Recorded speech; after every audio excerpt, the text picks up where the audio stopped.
بسم الله الرحمن الرحيم.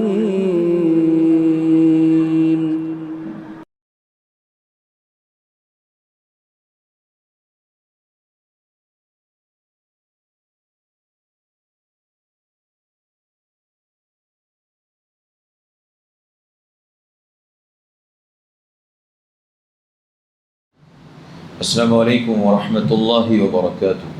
بسم اللہ الرحمن الرحیم. الحمد للہ والصلاة والسلام علی رسول اللہ اما بعد. اعوذ باللہ من الشیطان الرجیم. بسم اللہ الرحمن الرحیم.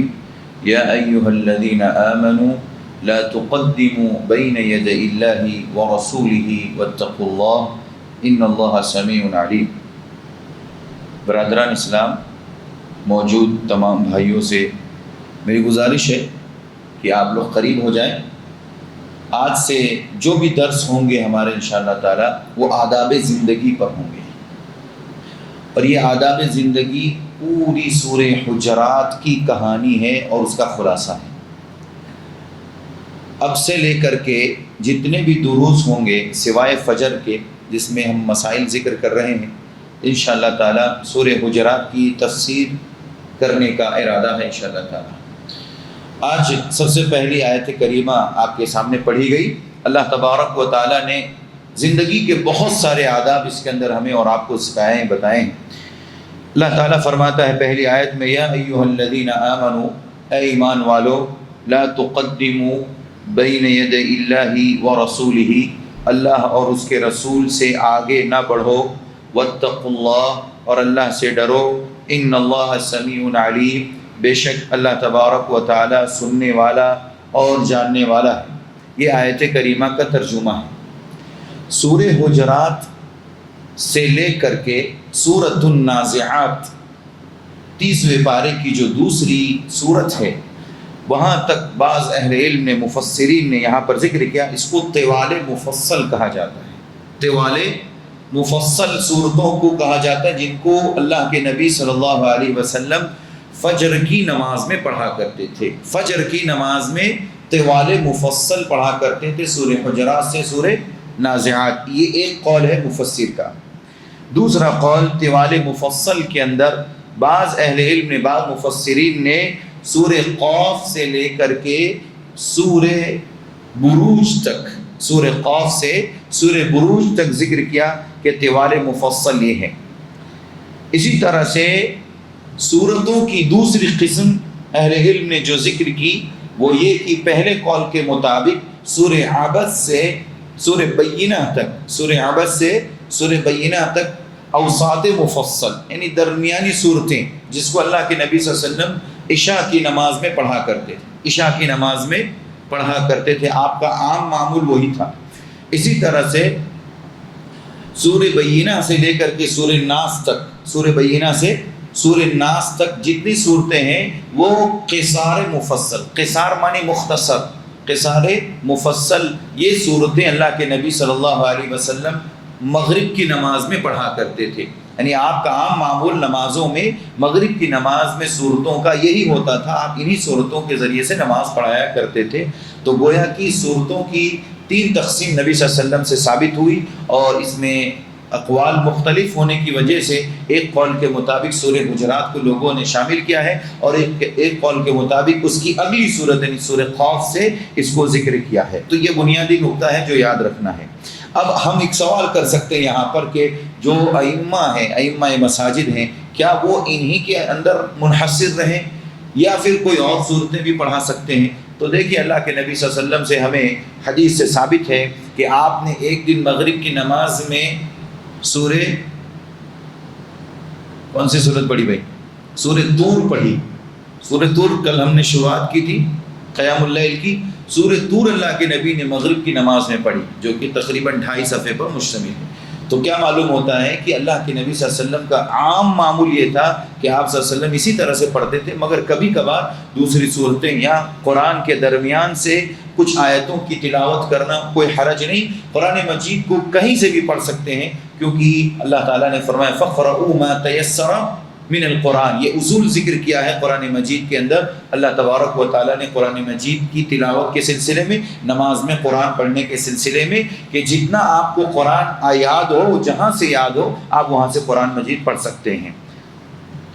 اب یہاں پر جو قرآن کی سورہ حجرات کی پہلی آیت میں اللہ تبارک و تعالیٰ نے کہا کہ ایمان والو تم اللہ رسول سے آگے نہ بڑھو، اس کی تفسیر کیا ہے؟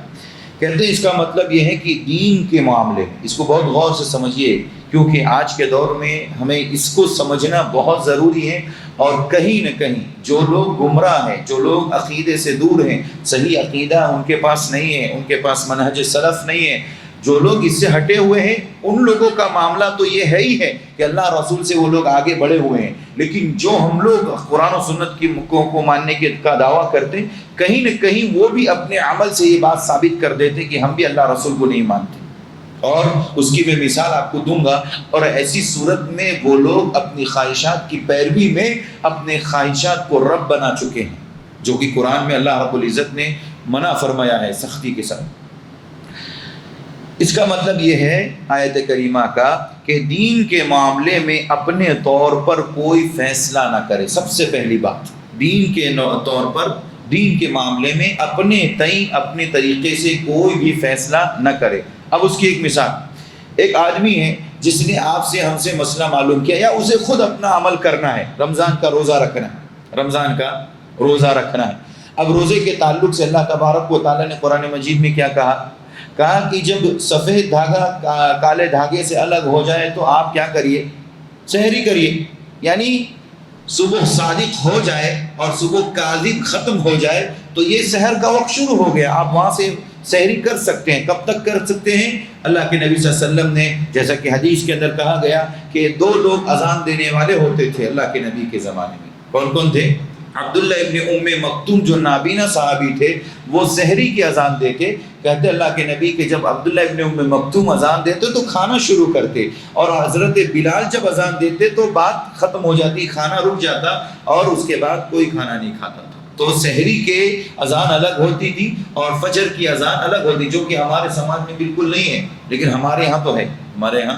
ہمارے گاؤں میں تو الحمدللہ سالوں سال سے چلی آ رہی، اور آج تک بھی لوگ الحمدللہ اذان کا اہتمام کرتے ہیں۔ 2 اذان ہوتی ہے، سحری کی اذان الگ ہوتی ہے اور فجر کی اذان الگ ہوتی ہے۔ تو اللہ کے نبی صلی اللہ علیہ وسلم نے جو طریقہ بتایا وہ یہ کہ ہمیں سحری کے کرنے کا جو وقت ہے وہ یہ ہے۔ اب اگر کوئی آدمی دین کے اندر، دین کے معاملے کے اندر اسی روزے کے اندر کہے کہ نہیں سائرن بجے گا تو آپ اپنا کھانا پینا چھوڑ دو، صحیح ہے کہ غلط؟ غلط ہے۔ کیوں؟ سائرن بجایا کبھی اللہ کے نبی نے؟ بھائی اذان کی جب بات آئی تھی کہ مسلمانوں کو جمع کیسے کیا جائے مسجد میں مسلمانوں کو کیسے جمع کیا جائے، تو کسی نے کہا کہ بھوپو بجایا جائے، کسی نے کہا کہ آگ روشن کیجیے، کسی نے کہا کچھ اور کیا جائے، جس کی تمام چیزوں کی اللہ کے نبی نے نفی کر دی۔ ایک صحابی رسول کو اللہ تبارک و تعالیٰ نے خواب میں ان اذان کے کلمات سکھائے اور بتائے۔ اللہ تبارک و تعالیٰ نے جو بتایا انہوں نے اللہ کے نبی کو بتایا، اللہ کے نبی نے اس کی تصدیق کی، اور اس کے بعد وہ سلسلہ جاری رہا، اور آج ہمارے یہاں اذان اسی طریقے سے موجود ہے، اور یہی مسلمانوں کو اکٹھا کرنے اور جماعت کے لیے، مسجد جمع کرنے کے لیے مسجد میں اکٹھا کرنے کا طریقہ بن گیا۔ اگر وہاں پر بھونکو یا اسی طرح سے سائرن کی اجازت ہوتی یا آگ کی، جو کہ غیر مسلم اور یہود و نصارہ کی مشابہت کی وجہ سے اللہ کے نبی نے منع فرمایا، کیونکہ بھونکو اور سائرن جو ہے یہ غیر مسلموں کی مشابہت ہے، یہود و نصارہ کی مشابہت ہے۔ شریعت نے ہر جگہ خاص کر کے یہودیوں کی مخالفت کرنے کا ہم سب کو حکم دیا۔ آپ کو کہا گیا کہ داڑھی اگر سفید ہو جائے تو اس کو رنگ دو، کیونکہ یہودی رنگتے نہیں ہیں۔ کہا گیا کہ نہیں کہا گیا؟ یہودیوں کی مخالفت کرنے کے لیے یہودی صرف 10 محرم کا روزہ رکھتے ہیں، اللہ کے نبی نے کہا ان کی مخالفت میں 9 اور 10 دو رکھو، مخالفت کرنے کا حکم دیا گیا۔ تو بہت سے ایسے مسائل ہیں جس میں اللہ کے نبی صلی اللہ علیہ وسلم نے، سحری کا مسئلہ دیکھ لیجئے، اللہ کے نبی نے کہا کہ سحری کیا کرو، اس میں برکت ہے، اور سحری میں تاخیر کرو اور افطار میں جلدی کرو، یہ نبی صلی اللہ علیہ وسلم کی سنت ہے۔ سحری میں جلدی کرنا اور افطار میں تاخیر کرنا یہ یہودی کی علامت ہے۔ صحیح حدیث ہم لوگوں نے پڑھی سنی ہے اس سے پہلے مسائل کے دروس میں۔ اللہ کے نبی صلی اللہ علیہ وسلم نے سری مخالفت کرنے سے سری مخالفت کی ان لوگوں کی. تو یہود و نصارہ کی مخالفت ہمیں کرنے کا حکم دیا گیا ہے. اگر کوئی آدمی یہ کہے کہ سائرن بجے اور 10 منٹ پہلے بجایا جاتا ہے، 10 منٹ پہلے، ایسی صورت میں ہم اور آپ اگر رک جاتے ہیں تو ہم نے شریعت کے اندر، دین کے اندر اللہ کے نبی کی سنت کو ویلیو نہیں دیا، ان لوگوں کو ویلیو دیا جو لوگ نئی سنت ایجاد کرتے ہیں. اب ان سے پوچھا جائے آپ کہاں سے لے کے آئے؟ ہمارے بزرگوں نے یہی کیا. تو ہمارے ہاں بزرگوں کے اوپر دین و شریعت قائم نہیں ہے. دین کہاں قائم ہے؟ دین قرآن و سنت کے اوپر قائم ہے، دین اللہ رسول کی باتوں پر قائم ہے. لہذا اگر کوئی شخص یہ کہے کہ ہم سائرن کے ذریعے سے اپنے روزے کو روک دیں گے تو یہ غلط ہے. اور اللہ کا فضل ہے پورے رمضان ہم ان کی مخالفت کرتے ہیں. جب سائرن بجتا ہے تو ہم کھانا شروع کرتے ہیں. نبی صلی اللہ علیہ وسلم نے مخالفت کرنے کا لکھا نا. تو لا تقدموا بین یدی اللہ میں سب سے پہلی بات یہ ذکر کی گئی کہ معاملہ نہ دین کا ہو اس میں ہم اللہ رسول سے آگے نہ بڑھیں. یعنی اگر بتا دیا گیا کہ یہ شریعت کا حکم ہے، یہ قرآن کی دلیل ہے، یہ حدیث کی دلیل ہے، بالکل خاموش اس کو بغیر چوں چرا کے قبول کر لیا جائے. یہ پہلی بات. دوسری بات کہتے ہیں کہ رائے کو ترجیح نہ دی جائے. دوسری بات کیا ہے؟ رائے کو ترجیح نہ دی جائے. اب رائے اوپینین بہت سارے لوگوں کی مختلف ہو سکتی ہیں. آپ دیکھیے اللہ کا کتنا کروڑوں کروڑوں کروڑوں اربوں خربوں ہمارے اوپر احسان ہے مسلمانوں پر کہ اللہ نے رائے کی کوئی گنجائش ہی نہیں رکھی اسلام میں. کیوں بھائی؟ یہاں بیٹھے ہوئے کتنے لوگ ہیں؟ 20 25 50 لوگ ہیں. سب کی رائے اپنی الگ الگ ہے کہ نہیں؟ مختلف ہے نا. کبھی بھی اتفاق نہیں ہو سکتا. ایک مسئلے پر کبھی اتفاق نہیں ہو سکتا. ہمیشہ اختلاف رہتا، جھگڑا رہتا، انتشار رہتا. مسلمان ادھر بھاگتا ادھر بھاگتا. کہا کہ نہیں، کیا کرو؟ یا ایھا الذین آمنوا اطیعوا اللہ واطیعوا الرسول واولی الامر منکم. کسوٹی بتا دی، پرکھنے کا طریقہ بتایا، اتحاد کا محور اور مرکز بتایا. قرآن و سنت، اللہ رسول کی اطاعت کرو اور اپنے اولو الامر کی اطاعت کرو. اور میں نے جو حدیث کی روشنی میں اور اہل علم کے اقوال کی روشنی میں اولو الامر کو سب سے پہلے خلفائے راشدین کو میں نے اس میں شریک کیا. اس کے بعد خلفائے راشدین کے نقش قدم پر چلنے والے جتنے مسلمان حکمران ہیں جو قرآن و سنت کے مطابق فیصلہ کرتے ہیں وہ سب اولو العزم میں داخل ہیں. اسی طرح سے اولو العزم میں اہل علم نے اہل علم اور علماء کو بھی شامل کیا.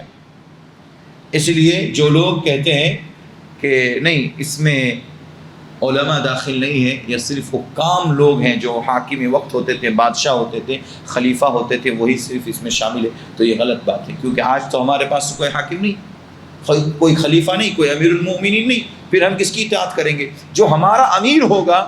اور آج کی عمراء اور نظماء کی جو جماعت تقسیم ہے، ہماری جماعت اہل حدیث کے علماء عمراء ہے، نظماء ہے، ان کی اتباع کرنا، ان کے مرکز میں، ان کے دائرے کار میں رہ کر کے زندگی گزارنا. جی اگر ہم ان سے مختلف ہوتے ہیں، اب مثال کے طور پر ایک بات میں آپ کو بتاؤں، اولو العزم میں، اولو الامر میں یہ بات داخل ہے. ہمارے عمراء جمعیت اور جماعت کے نظماء اس کے اندر داخل ہیں.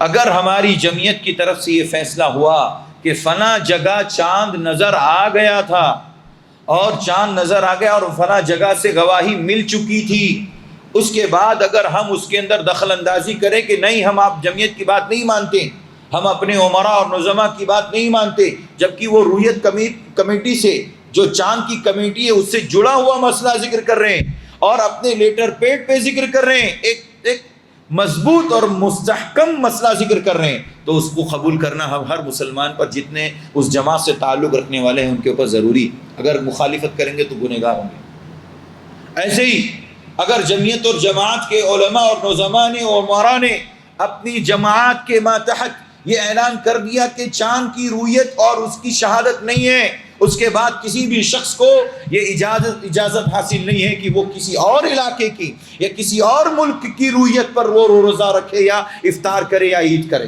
حرام ہے.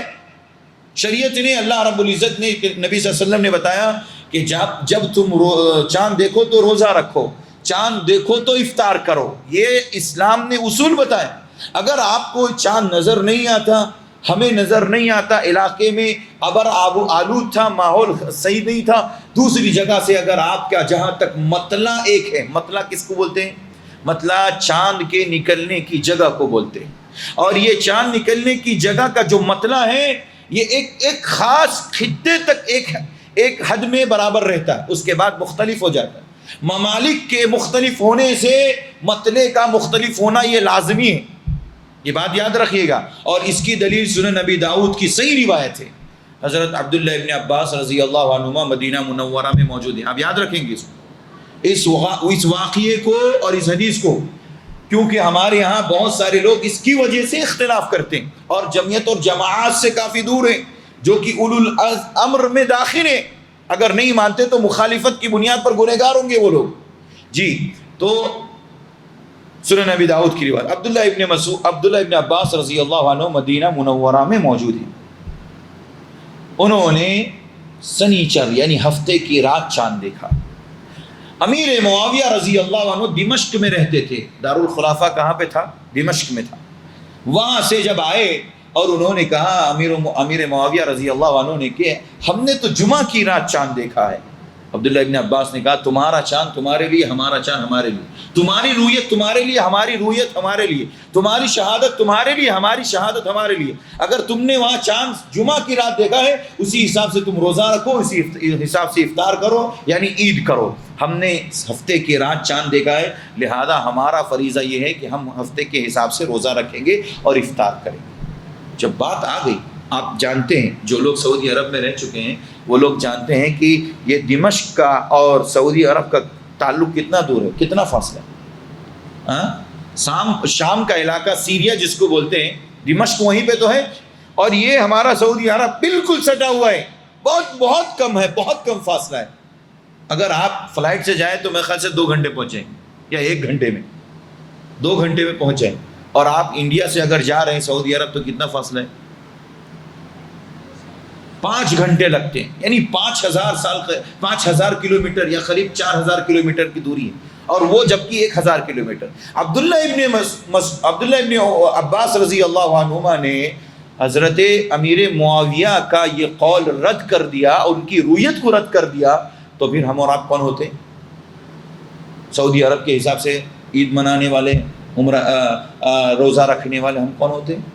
ہم شریعت کی مخالفت کر رہے ہیں۔ تو اولو الامر میں آج کے دور کے امراء اور نظماء جمعیت اور جماعت کے داخل ہیں، اس کو یاد رکھیے۔ اگر کوئی آدمی نہیں مانتا تو گنہگار ہوگا، یاد رکھیے، اور اپنی مرضی سے کر رہا تو بھی گنہگار ہوگا۔ اسے اپنا ایک روزہ اگر پہلے رکھ رہا تو اس کو قضا کرنی پڑے گی بعد میں، اور اگر اس کا مسلسل ہی عمل ہے تو وہ کبیرہ گناہوں کا مرتکب ہے، اس کو یاد رکھنا چاہیے۔ اور بہت سارے علماء کا آپ کے درمیان فیصلہ ہوگا، ان کا فتویٰ ہوگا، لیکن وہ شاذ و نادر لوگ ہیں جو یہ فتویٰ صادر کر رہے ہیں۔ اور میں نے جیسے کہ کہا کہ اولو الامر کو ماننا ضروری ہے۔ اسی طرح سے اللہ تعالیٰ نے فرمایا کہ جب تمہارا اختلاف کسی مسئلے میں ہو جائے تو اللہ رسول کی طرف پلٹا دو، لوٹا دو۔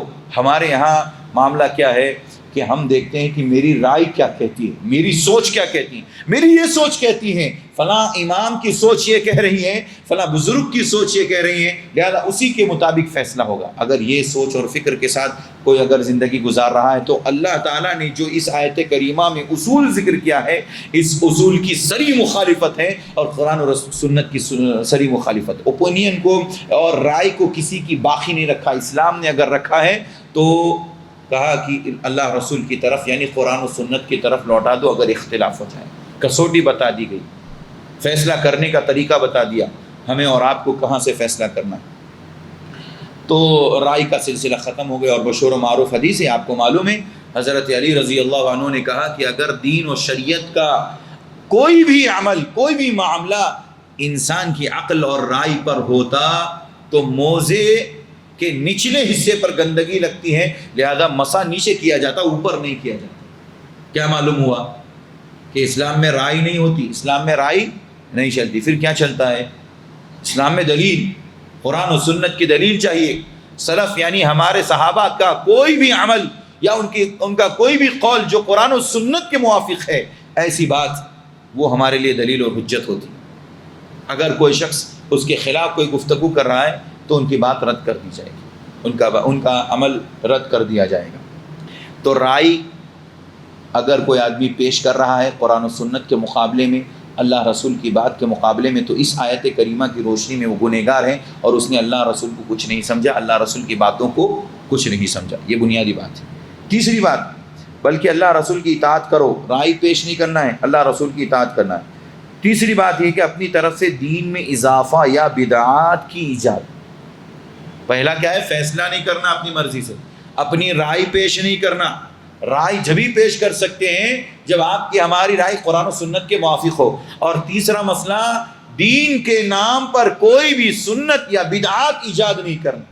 بہت سارے لوگ کہتے ہیں تو سنت ہے، یہ تو نیکی کا کام، رات جاگنا، اس میں عبادت کرنا، شب برات کے نام پہ، شب معراج کے نام پہ لوگ رات جاگتے عبادت کرتے، کون سا گناہ کا کام کرتے؟ گناہ کا کام ہے۔ کیوں؟ اس لیے کہ ہمارے نبی نے کہا من عمل عملا لیس علیہ امرنا فہو رد، جس پر اللہ کے نبی کی مہر نہیں لگی ہے، وہ عمل کتنا بھی اچھا کیوں نہ ہو، وہ کتنا ہی زیادہ کیوں نہ ہو، کتنی کثیر تعداد میں لوگ کرنے والے کیوں نہ ہو، وہ عمل مردود ہے، ردی کی ٹوکری میں ڈال دیا جائے گا، اور اللہ رب العزت اسے ذرہ برابر بھی اس کا کوئی مقام نہیں دیتا، نہ اس کو اوپر ثواب دیا جائے گا۔ تو یہ بات بھی یاد رکھیں کہ سنت اور بدعت یہ دونوں بھی چیزیں کسی بھی طرح سے گنجائش نہیں ہے شریعت کے اندر ایجاد کرنے۔ بدعت تو بہرحال حرام ہی ہے، بدعت تو گمراہی ہے، گمراہی انسان کو جہنم کی طرف لے جانے والی چیز۔ لیکن سنت، اگر کوئی آدمی کہتا ہے کہ تو سنت ہے، سنت کے مطابق میں یہ عمل کر رہا ہوں، یا یہ سنت نئی چیز ایجاد کر رہا ہوں، تو اگر کوئی آدمی سنت سمجھ کر کرے یا بدعت سمجھ کر کرے، اس کا یہ عمل مردود ہے اور برباد ہے۔ چوتھی چیز، اللہ رسول سے آگے بڑھنے کی ناپاک جسارت ہے جو کسی بھی صاحب ایمان کے لیے لائق نہیں ہے، یعنی عبادت میں دین و شریعت کے اندر ایجاد کرنا، چاہے سنت کے نام پر یا بدعت کے نام پر، یہ اللہ رسول سے آگے بڑھنے کی بہت بڑی جسارت ہے۔ اور یعنی وہ آدمی یہ سمجھتا ہے کہ میں اللہ رسول سے بھی بڑا ہوں، یوں سمجھیے، وہ اپنے عمل سے یہ ثابت کر رہا ہے میں اللہ رسول سے بھی بڑا ہوں، اس لیے اس کا یہ عمل ہے، اور ایسا کرنے والا بہت بڑا گنہگار ہے۔ اسی طرح پانچویں چیز، کوئی فتویٰ قرآن اور حدیث میں غور و فکر کے بغیر نہ دیا جائے۔ بہت اہم مسئلہ ہے، بہت اہم مسئلہ۔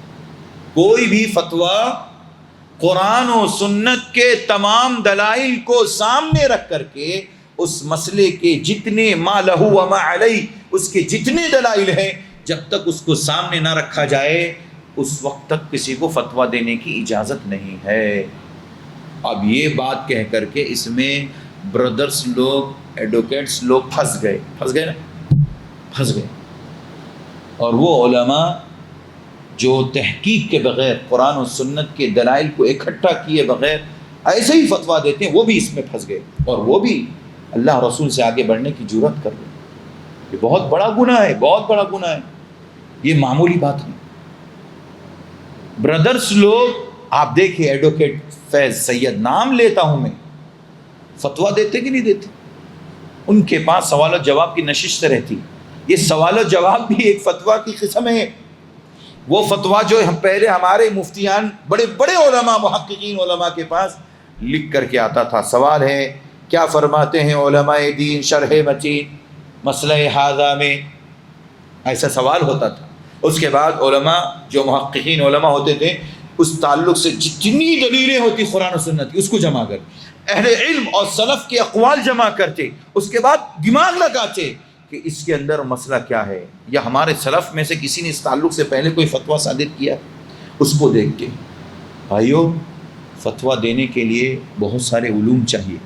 آپ اصول فقہ پڑھیں گے تو شیخ عثیمین رحمہ اللہ کی کتاب ہے الاصول من علم الاصول کے اندر قریب 6 سے 7 یا اس سے کم و بیش انہوں نے علوم کو ذکر کیا، جس کا جاننا ایک مفتی کے لیے ضروری ہے جو فتویٰ دینے والا۔ اس کے بعد وہ مفتی جو فتویٰ دے گا وہ اس بات کا اہل ہونا چاہیے کہ وہ مفتی فتویٰ دے سکے۔ ہمارے یہاں فتاوے پڑھا کر کے لوگوں کو مفتی بنایا جاتا نا، نہیں، ایسا نہیں ہے۔ قرآن و سنت کے دلائل جب تک آدمی کو معلوم نہیں ہے، اس کے اوپر غور فکر کر کے اس کے مسائل کو جب تک نہیں جانے گا، مفتی اس وقت تک وہ نہیں بن سکتا۔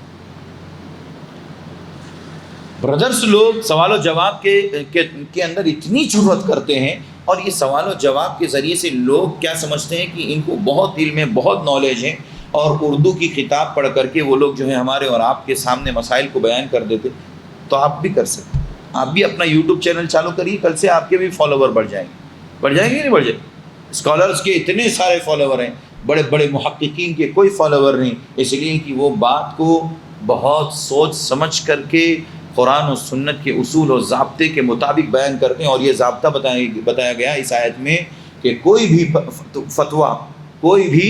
فتویٰ قرآن و سنت کی دلائل پر غور و فکر کے بغیر اگر دیا گیا تو تقدم بین یدی اللہ و رسولہ میں داخل ہے، اللہ رسول سے آگے بڑھنے کی جرت ہے۔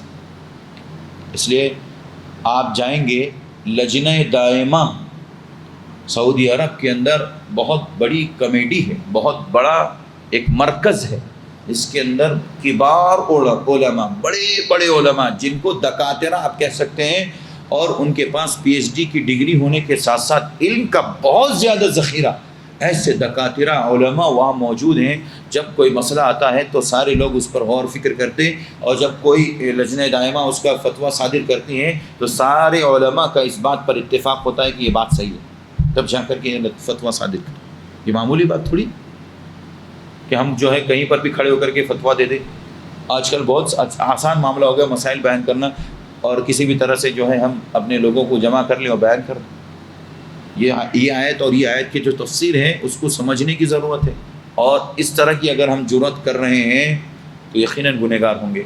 اگر ہمارے پاس قرآن و سنت کا علم نہیں ہے تو ہم بارہا سنتے رہے ہیں دروس میں کہ امام مالک رحمہ اللہ نے کہا لا ادری، میں نہیں جانتا، لا ادری 36 سوالوں کے جواب میں کہا لا ادری، اور لا ادری بھی آدھا علم ہے، نصف علم ہے، آدھا علم نہیں معلوم، مجھے نہیں معلوم، ختم۔ اس سے میری کوئی امیج گھٹ جائے گی، میرا مقام کم ہو جائے گا؟ نہیں ہوگا، بلکہ اور بڑھ جائے گا، اور بڑھ جائے۔ یہ تواضع کی دلیل ہے، لا ادری کہنا بھی تواضع کی دلیل ہے، اور انا اور انسان کے تکبر کی دلیل ہے۔ میں تو سب بتا دیتا ہوں، میرے پاس کوئی بھی مسئلہ ہے چٹکی میں حل کر دے، یہ تکبر اور انا کی دلیل ہے۔ جی اس بات کو یاد رکھیں، اور اس آیت کی تفسیر میں ہمیں ہمیشہ یاد رکھنا چاہیے کہ فتویٰ ایسے نہیں صادر کیا جاتا، اور مفتیان جو ہمارے دکاترہ علماء ہیں جو فتویٰ دیتے ہیں، دکتور فضل الرحمن مدنی رحمہ اللہ، جو پورے ایشیا کے سب سے بڑے مفتی مانے جاتے تھے ہمارے ہندوستان کے، جو اہل حدیث کے انتقال ہو گیا مالیگاؤں میں جامعہ منصورہ میں۔ آپ نے کافی سالوں تک تدریس کا کام کیا، ساتھ ہی ساتھ فتویٰ دینے کا بھی کام آپ کا جاری تھا۔ جب ان کے پاس کوئی مسئلہ آتا تو کہتے تھے زبانی ہم کسی کا جواب نہیں دیتے، آپ لکھ کر کھلاؤ، جو بھی ہے وہ لکھ کھلاؤ۔ کیونکہ بعض لوگ اپنی منشا کے مطابق تو سوال کرتے ہیں نا، ان کا اپنا مرضی کا ہے، لکھ بول دیا، ہاں میں نے دکتور صاحب سے پوچھ لیا، ہاں مفتی صاحب سے پوچھ لیا۔ اب ان کے جو رشتہ دار ہیں کہتے ہیں نہیں معاملہ ایسا نہیں، ایسا ہے، یہ مال نہیں دینا چاہتا، یہ وراثت میں حصہ بنتا ہے لیکن یہ نہیں دینا چاہتا۔ اچھا ایسا ہے، تو اسی لیے مفتیان کیا کرتے ہیں، مسئلے کو ایک کاپی میں کاغذ میں لکھ کر کے مانگتے ہیں، پھر اس کا جواب لکھ کر کے دیا جاتا ہے۔ اسی لیے شیخ کی دکتور رحمہ اللہ کی پوری فتاوی کی کتاب کئی جلدوں میں چھپ چکی ہے، اور آپ ان کو پڑھ سکتے ہیں۔ الحمدللہ بہت سے مسائل میں آپ کو بہت ساری قیمتی رہنمائی حاصل ہوں گی جو انہوں نے قرآن و سنت کے دلائل اور سلف کے اقوال کی بنیاد پر انہوں نے مسائل کو حل کیا، اور جدید مسائل کو حل کیا ہے۔ آپ وہ کتاب منگا کر کے اپنے پاس رکھ سکتے ہیں، پڑھ سکتے ہیں، اور اپنے مسائل کو حل کر سکتے ہیں۔ تو پانچویں چیز یہ ہوئی کہ فتویٰ نہیں دینا۔ اگر آدمی بغیر دلیل کے دیتا ہے تو اللہ رسول سے آگے بڑھنے میں وہ بھی شامل ہے۔ اسی طرح سے دینے کے بعد اگر کوئی اس کا نقص شرع کے خلاف ہونا واضح ہو جائے تو اس پر اصرار بھی آیت میں دیے گئے حکم کے منافی ہے۔ اب کسی نے فتویٰ دے دیا، فتویٰ دینے کے بعد پتہ چلا کہ نہیں یہ کسی دوسری دلیل کے خلاف جا رہا ہے، اب اسے کیا کرنا چاہیے؟ اپنے فتوے کو رجوع کر لیں، نہیں سوری مجھ سے غلطی ہو گئی۔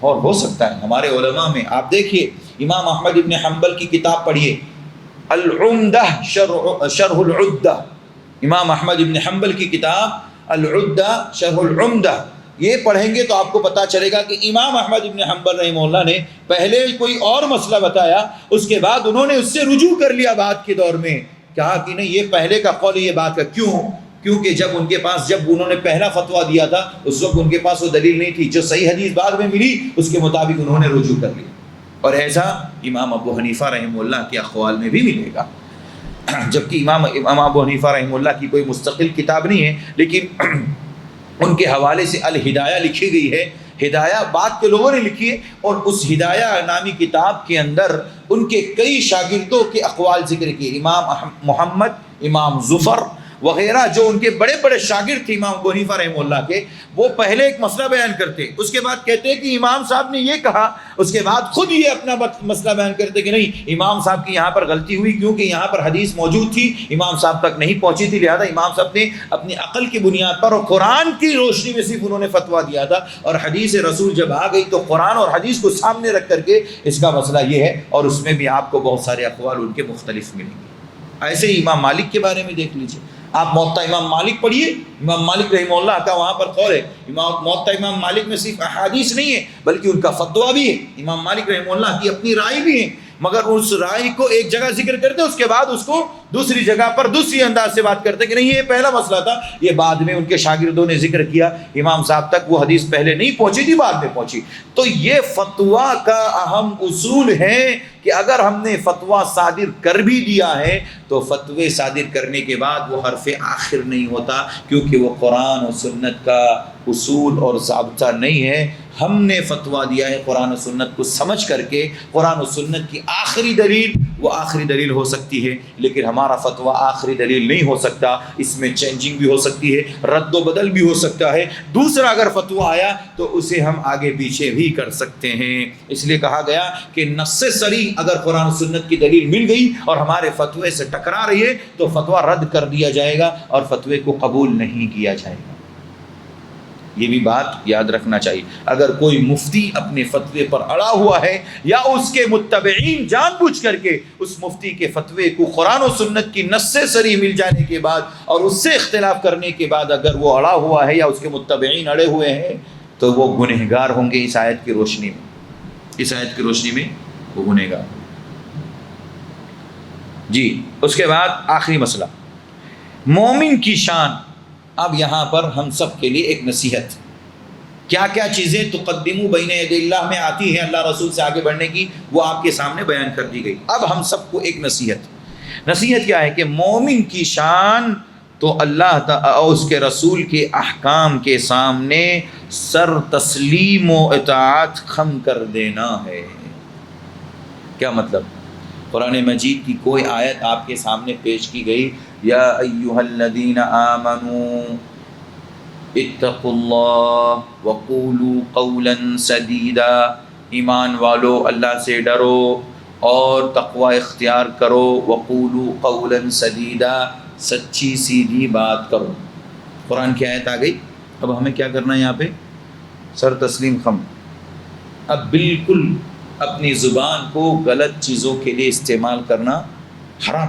اگر ہم کر رہے ہیں تو جھوٹ بول رہے ہیں، دھوکہ دے رہے ہیں، غش کر رہے ہیں، اس زبان سے کسی کو گالی گلوچ کر رہے ہیں، کیونکہ قولاً سدیدہ کا مطلب کیا ہوتا ہے؟ سیدھی سچی بات بولنا ہے، سیدھی سچی بات جو بھی ہیں وہ قرآن کی بات ہے، رسول کی بات ہے، اچھی باتیں، پیاری باتیں، لوگوں کو رہنمائی کرنے کی، امر بالمعروف اور نہی عن المنکر کی باتیں، یہ سب صحیح باتیں، اور اس کے برخلاف کوئی گالی دیتا ہے، کوئی جھوٹ بولتا ہے، کوئی غش کرتا ہے، کوئی دھوکہ دیتا ہے، اس زبان سے وعدہ کرتا ہے، وعدہ خلافی کرتا ہے، یہ سب قولاً سدیدہ کے خلاف ہیں۔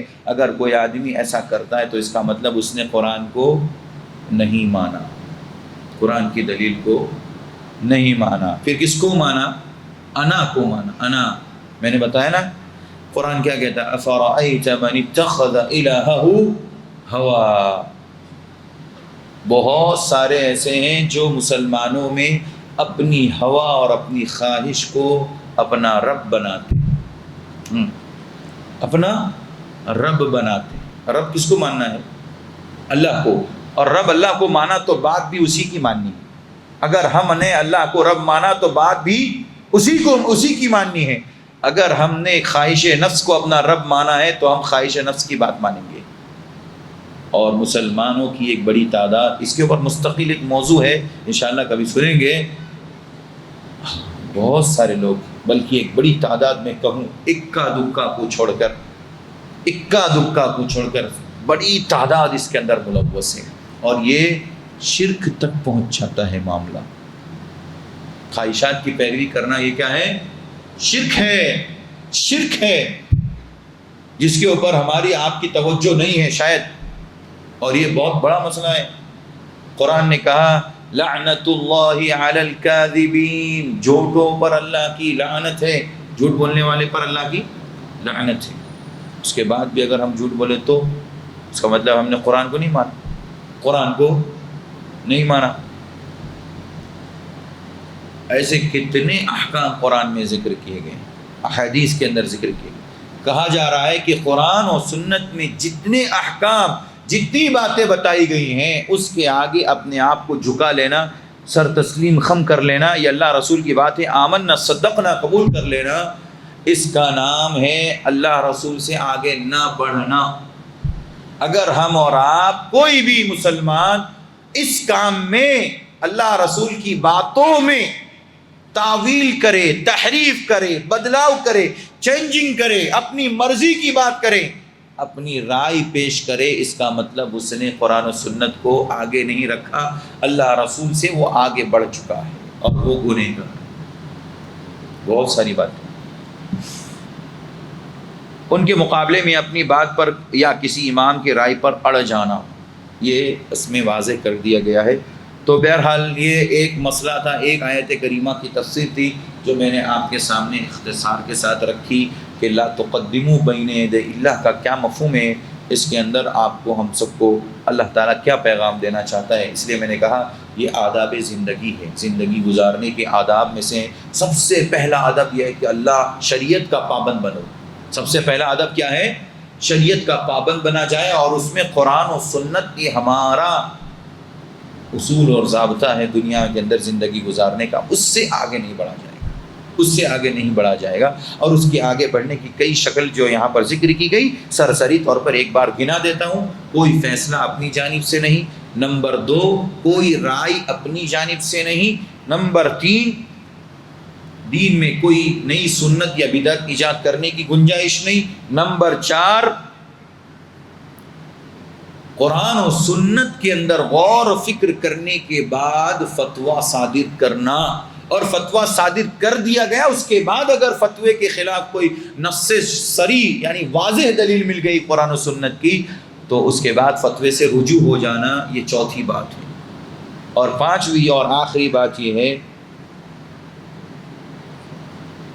کہ دین کے معاملے میں قرآن و سنت کے سامنے اپنے آپ کو جھکا لینا، یہ 5 چیزیں اس کے اندر داخل۔ یہ اگر ہم نے سمجھ لیا تو یہ آداب زندگی میں سب سے اہم اصول ہیں، جس کو آپ کو، ہم سب کو سمجھنا ہے۔ دعا کرتے ہیں اللہ تعالی ہم سب کو عمل کی توفیق عطا فرمائے، اور قرآن و سنت کی مطابق زندگی گزارنے کی توفیق عطا فرمائے، اور آداب زندگی میں جو باتیں ذکر کی گئی ہیں اس پر ہم سب کو اللہ کو توفیق دے کہ ہم اس پر عمل کریں، اور اللہ رسول سے قطعاً آگے بڑھنے کی گنجائش نہیں ہے، ہم اس سے کبھی بھی آگے بڑھنے کی جرات نہ کریں۔ یہ کبیرہ گناہ ہے اور بہت بڑا گناہ ہے، بعض دفعہ انسان اس کی وجہ سے اسلام سے بھی نکل جاتا ہے۔ آپ نے کچھ ایسے فرقوں کا تذکرہ سنا، نام سنا ہوگا، خوارج، معتزلہ، مرجیہ، قدریہ، یہ سارے کے سارے وہ فرقے ہیں جو اسلام کے اندر قرآن و سنت کے دلائل میں کیڑے نکالنے لگے، اور پھر اس کے بعد وہ اتنے آگے بڑھ گئے کہ اللہ رسول کو بھی پیچھے چھوڑ دیا، قرآن و سنت کی باتوں کو بھی چھوڑ دیا، اور اس کے بعد انہوں نے اپنی عقل کو عقلانی بن گئے، اور اپنی عقل ہی کو سب کچھ سمجھ لیا کہ ہماری سمجھ میں قرآن و سنت نہیں آ رہا، لہذا ہم اپنی رائے کے مطابق، اپنی عقل کے مطابق فیصلہ کریں گے۔ لہذا انہوں نے اللہ رب العزت کی صفات کا انکار کر دیا، انہوں نے اللہ تبارک و تعالیٰ کی بہت ساری، جس کو قرآن و سنت میں واضح طور پر اللہ نے صفات ذکر کی، اس کا انکار کر دیا، یا ان کے اندر تعویل کرنا شروع کر دی، یا اس کے اندر تشبیہ کرنا شروع کر دی کہ نہیں ایسے نہیں، ایسے نہیں، ویسے۔ تو اس طرح سے ایسے فرقے دنیا میں پیدا ہوئے، اور یہ سب کفر تک پہنچ چکے ہیں۔ جو حد متعین کی ہے کہ اللہ رسول سے آگے نہ بڑھا جائے، قرآن و سنت کے تابع ہو کر کے رہا جائے، یہ اصول جو بتایا گیا اس لیے کہ ایک مسلمان کافر نہ بن جائے، ایک مسلمان مشرک نہ ہو جائے، ایک مسلمان مرتد نہ ہو جائے، ایک مسلمان کافر منافق نہ ہو جائے، یہود و نصارہ کی روش پر نہ چل جائے، جس طرح سے یہود و نصارہ نے اپنی مرضی سے اپنے علماء کی باتوں پر انہوں نے عمل کیا اور توریت اور انجیل کی باتوں کو انہوں نے رد کر لیا، بلکہ اس کے اندر اپنی جانب سے کچھ آیتیں اور اپنی بہت سی باتوں کو ذکر کر کے اس کو انہوں نے شریعت سمجھ لیا اور بتا دیا۔ تو بہرحال مقصود یہ ہے بتانے کا کہ ہم اللہ رسول کے تابع بن کر کے رہے، اور ایک مسلمان یعنی مسلمان جو لفظ ہم بولتے ہیں اس کی تعریف یہی ہے، اس کی ڈیفینیشن یہی ہے کہ اسلم یسلم، اسلام کے معنی اسلام لانا ہوتا ہے، اور تسلیم معنی حوالے کرنے کے، کسی چیز کو حوالے، ہم اگر کسی کو حوالے کر رہے ہیں اپنے آپ کو تو اس میں تسلیم کہتے ہیں کہ آپ اپنے آپ کو تسلیم کر لو، حوالے کر دو۔ اللہ تبارک و تعالیٰ نے ہمارا نام مسلم رکھا ہے، اس کا مطلب یہ ہے کہ ہماری زندگی کی باغ دور اس کی رسی اللہ کے ہاتھ میں۔ اب جب اللہ تعالیٰ ہم سے کہے کہ بیٹھ جاؤ، بیٹھ جاؤ، کھڑے ہو جاؤ، کھڑے ہو جاؤ، آپ سے ہم سے کہا جائے عبادت کرو، عبادت کرنا، عبادت مت کرو، نہیں کرنا۔ کہا گیا نا ایسا، عصر کے بعد کوئی عبادت ہے نماز کے طور پہ؟ کوئی بھی نہیں ہے، منع کیا گیا، بس منع۔ کہا قیام اللیل کرو، کرنے کی اجازت ہے، اس وقت میں کرو تو کرنا، اختیاری ہے۔ 5 وقت کی نماز اپنے وقت پر پڑھو، پڑھنے کا حکم ہے، پڑھنا۔ اگر کوئی آدمی اس کی مخالفت کرتا ہے، اللہ تبارک و تعالیٰ نے جو مسلم نام رکھا ہے وہ پہلے نمبر پر مسلم لفظ کی مخالفت کرتا ہے، اس نے لفظ مسلم کا معنی ہی نہیں سمجھا، یعنی اپنے آپ کو مکمل اللہ کے سپرد کر دینا، حوالے کرو۔ ایک آدمی جو قیدی بن کر کے جاتا ہے، قیدی جانتے ہیں نا بھائی، قید خانے میں جاتا ہے تو یہ تھوڑی بولتا ہے میرا ایک ہاتھ باہر رہنے دو، ہاں ایسا بولتا ہے کیا؟ میں آدھا حصہ آپ کو دیتا ہوں، آدھے حصے کو قید کر لو، آدھے میرے کو باہر رہنے دو۔ اس کو بیوقوف کہا جائے گا، اس کو ڈنڈے پڑیں گے نا ڈنڈے، چلو اندر، مار کر کے، یہاں تک کہ اگر اس نے چوری کی ہے تو چوری کی ہوئی چیز بھی ضبط کر لی جاتی ہے، وہ بھی لے لی جاتی ہے، یعنی اس کو مکمل اس کے سامنے جھکنا پڑتا ہے، پی ایس کے سامنے، اس کے قانون کے سامنے جھکنا پڑتا ہے، اور اسی کا نام کیا ہے؟ ہاں، تسلیم اس کو بولتے ہیں۔ اور اللہ رسول کے قانون کے سامنے مکمل جھکنا اور اللہ کے حوالے اپنے آپ کو مکمل کرنا، یہی اصل مسلم ہے، مسلمان اسی چیز کا جی۔ تو محترم بھائیوں، اس معنی کو سمجھ کر کے قرآن و سنت کی باتوں کو سمجھنے کی کوشش کریں، اور قرآن میں اللہ تبارک و تعالیٰ نے جو اصول ذکر کیے ہیں اس پر اپنی توجہ کو مرکوز کریں، اور بہت زیادہ دھیان دینے کی ضرورت ہے کہ قرآن اللہ تعالیٰ نے جہاں تلاوت کے لیے نازل کیا ہے وہاں سمجھنے کے لیے بھی، غور فکر کرنے کے لیے بھی، اور پھر اپنی عملی زندگی میں اس پر عمل کرنے کے لیے بھی اللہ تبارک و تعالیٰ نے نازل کیا ہے۔ تو ہم قرآن کی تلاوت تو بہت زیادہ کرتے ہیں، سبحان اللہ۔ میں آج ایک ظہر کے بعد ایک ہمارے سلف کا واقعہ پڑھ رہا تھا، اللہ اکبر۔ تاریخ بغداد میں ہمارے سلف کا ایک قول ہے، اب میں آپ کو واضح کر سنا دوں۔ حسین